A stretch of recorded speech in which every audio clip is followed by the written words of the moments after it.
Greetings everyone, welcome to our channel. I'm your host, Homie from FantasyPie, and holy moly, WandaVision is getting out of control.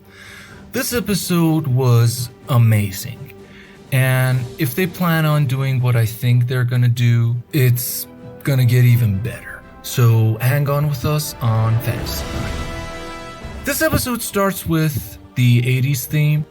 We get another ad about Logos. The twins are growing every goddamn minute, and Wanda meets with S.W.O.R.D. But man, something feels very strange. Besides Vision figuring out the whole anomaly, Agnes acting like she has seen Wanda's magic before, and Evan Peters coming back as Pietro. And I think this strange vibe is Mephisto all over again. I was feeling very suspicious about the whole Mephisto thing, but after this episode, I think the fan theory is becoming alive. In this episode, kids grow up 2 times, and at both times, Agnes is there. The first time, the twins can't sleep, but then Agnes comes to help Wanda and Vision, although she has an odd way of doing that. She uses the lavender to calm them, and mentions that Ralph uses it on her too.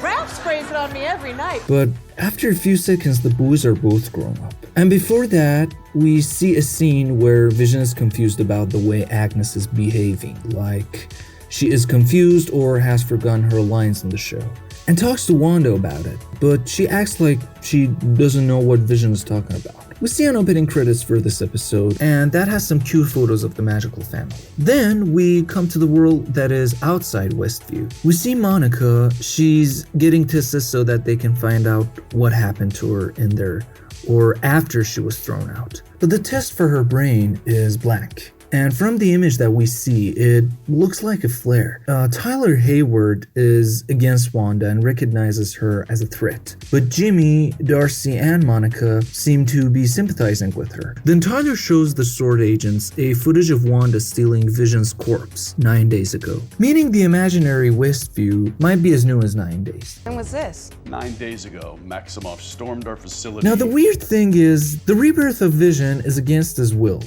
and against some kind of law for some reason, according to Jimmy and Tyler. Anyways, we get back to the sitcom world where Billy and Tommy are washing their rescue dock. Vision is feeling a bit off. Agnes drops by again, and wait for it. Here it comes. with a doghouse. Yeah, a doghouse, how convenient. It seems like she knows about everything that's going on, and is outsmarting Wanda in her own reality. Why is she doing all this? Well, Mephisto, but if you want to think positive, she might be there in her Agnes disguise just to keep an eye on Wanda, in case she loses it, and Doctor Strange comes in late.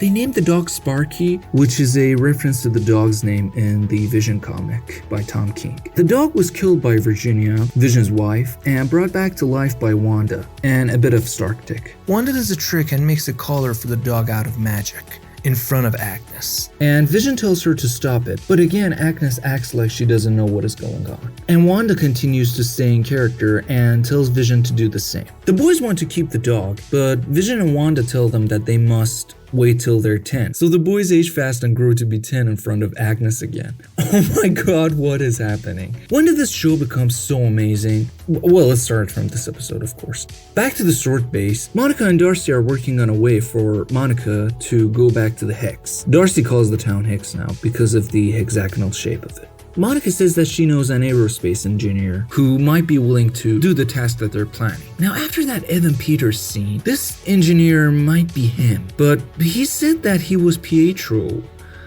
What? Okay, wait, listen. Monica sees the helicopter picture and notices the changes on it, and thinks that if we send something like the era of the sitcoms in the Hex, then Wanda won't realize it. So, what if Evan Peters is that thing? He might be the engineer, dressed as an 80s Pietro sent into the Hex, so that they can find out more about Wanda. Now, we'll get back to Pietro later in the video. Back in the sitcom, Vision is at work, finally, after like 3 episodes or something, with Norm when an email from S.W.O.R.D is received. The co-workers of Vision think that it's a prank, but Vision enables Norm's mind to come out of Wanda's influence. But Norm soon starts to feel so scared and think about his family in his normal life. So Vision turns his mind back to the previous state. The boys ask Wanda if she has a brother, And this time she seems more mature and handles the question better and turns it into a moment of wise words that maybe she needs to hear more than the children. But then Sparky runs out of the house. They go out and find a new drone controlled by Monica. She destroys the drone and S.W.O.R.D agents run towards the Hex and wait for something that is coming out. It's Wanda. She has the outfit from the last movies and tells them to leave her home alone. But Tyler warns her about her actions and that she's endangering many lives. She doesn't listen, but then Monica interferes with the hope to help Wanda. But she doesn't need any help. At least that's what she said. She then manipulates the guards' minds to aim at Tyler. You Homo sapiens and your guns. And she herself goes into the Hex again. Also, the Hex wall turns from blue to red. Then we have the ad of a paper towel named Lagos, which is a reference to the city that was in Civil War. You know, the one which Wanda accidentally blew up a building in and killed all those innocent people, which started the whole Sokovia Accords and the plot of the Civil War movie. The twins and Wanda go after Sparky but find him in the hands of Agnes. She says that it has possibly eaten many azalea leaves from her garden's bush. Sparky is dead. Well, it reminded me of a scene in the Vision comic that Virginia takes out a flower out of Sparky's stomach. I thought it was interesting, so I just mentioned it. And also the dog is found on Agnes's yard. What could that mean? The boys are so sad that they want to age up again, but Wanda stops them and tells them another wise sentence that might be a remedy for her broken heart too, that they must endure the pain and fight it, and running from it or aging isn't the answer. But the boys persist and want their mom to bring Sparky back from the dead. When Agnes hears this, she's shocked. Like that's something new for her.